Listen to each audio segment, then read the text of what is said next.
Hello sports Bangla চ্যানেলের বন্ধুরা, আশা করি সবাই ভালো আছেন। চলে এলাম 2026-এর যে ফুটবল ওয়ার্ল্ড কাপ চলছে তার আপডেট দিতে। যারা এখনও পর্যন্ত আমাদের এই স্পোর্টস বাংলা ইউটিউব চ্যানেলটিকে সাবস্ক্রাইব করেননি, অবশ্যই সাবস্ক্রাইব করে আমাদের সঙ্গে জুড়ে থাকুন।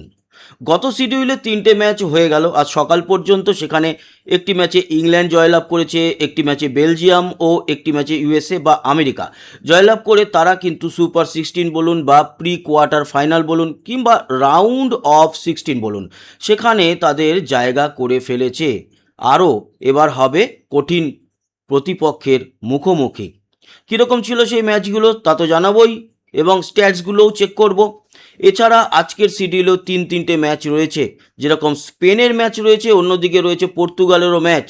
খুব গুরুত্বপূর্ণ আজকের খেলাগুলো। সমস্ত বিষয় শুরু করব।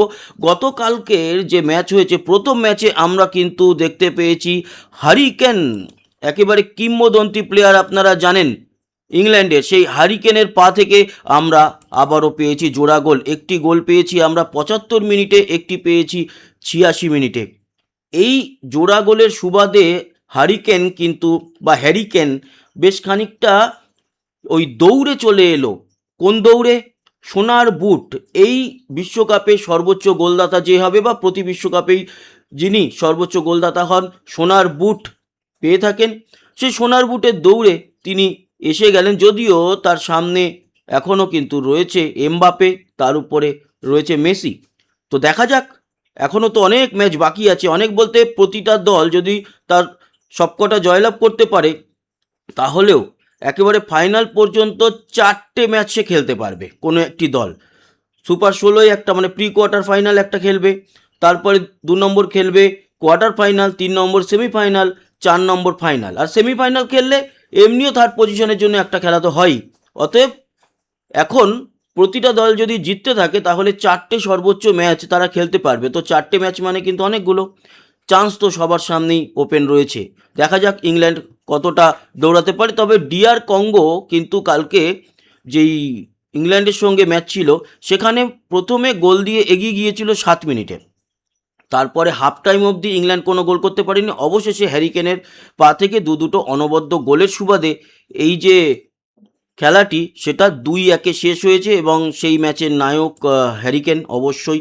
এছাড়া তার পরের ম্যাচ ছিল বেলজিয়াম বনাম সেনেগাল। সেই ম্যাচটাও কিন্তু খুব গুরুত্বপূর্ণ, এবং আপনাদেরকে জানাই সেই ম্যাচে 3-2 গোলে বেলজিয়াম জয়লাভ করেছে। রোমেলো লুকাকু 86 মিনিটে প্রথম গোল করে। সেনেগাল প্রথমেই 24 মিনিটে একটি আর 51 মিনিটে একটি গোল দিয়ে এগিয়ে গিয়েছিল।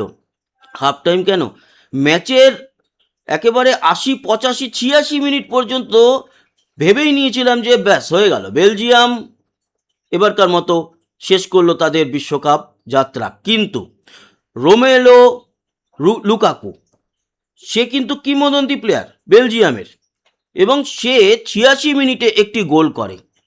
আর ওই গোলটা করার পরেও 2-1 পিছিয়ে ছিল বেলজিয়াম, কিন্তু 89 মিনিট, ঠিক তার 3 মিনিট পরেই কিন্তু ইয়োরি থিলিয়েমান্স তার পা থেকে একটি গোল আসে। দেখতে পাচ্ছেন এই যে সামনে ছবিতে সেই থিলিয়েমান্সের ছবি। 89 মিনিটে গোল আসে, সমতা চলে আসে। বাট যখন এই 1-1 হয়ে যায়, পূর্ণাঙ্গ ম্যাচ শেষ হয়, তখন এক্সট্রা টাইম শুরু হয়। এক্সট্রা টাইমের যখন 125 মিনিট প্রায়, মানে 90 মিনিটের পর এক্সট্রা টাইমের সেকেন্ড হাফের যখন চলছে প্রায় ম্যাচের, তখন 125 মিনিট গোল কোনো দল না করতে পারলে টাইব্রেকারে যাবে।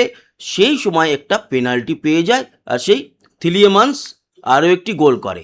ফলে 3-2 গোলে হারতে হারতে বেলজিয়াম কিন্তু এই ম্যাচটা জিতে নেয়, এবং এই জেতার সুবাদে তারাও পৌঁছে গেছে সুপার 16 বা প্রি কোয়ার্টার ফাইনালে।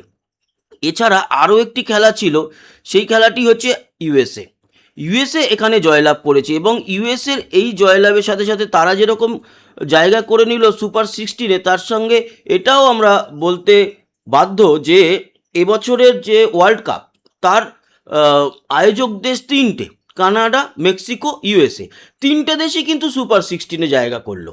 এটাও একটা উল্লেখযোগ্য ব্যাপার। এই ম্যাচে মোটামুটি বসনিয়াকে এক প্রকার কোণঠাসা করে রেখেছিল, 2 গোল করে একটা বালোগান 45 মিনিটে আর একটা 82 মিনিটে, মালিক থিলম্যান।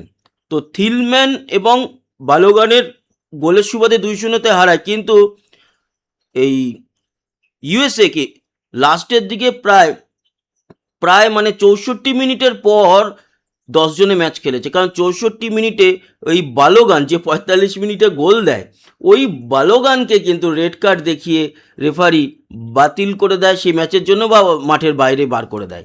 এটাও একটা উল্লেখযোগ্য ছিল এই ম্যাচের। এবার এই ম্যাচগুলোর যে ওভারঅল স্ট্যাটস খুব তাড়াতাড়ি আমরা ফার্স্ট দেখে নেব, খুব বেশি প্রথমে তো আমরা ডিটেলে আলোচনা করেই নিলাম। ইংল্যান্ড 2-1 ডিআর কঙ্গোকে হারিয়েছে এবং হ্যারিকেনের 2 গোল। ব্রায়ান সিপেঙ্গা 7 মিনিটে গোল করেছে।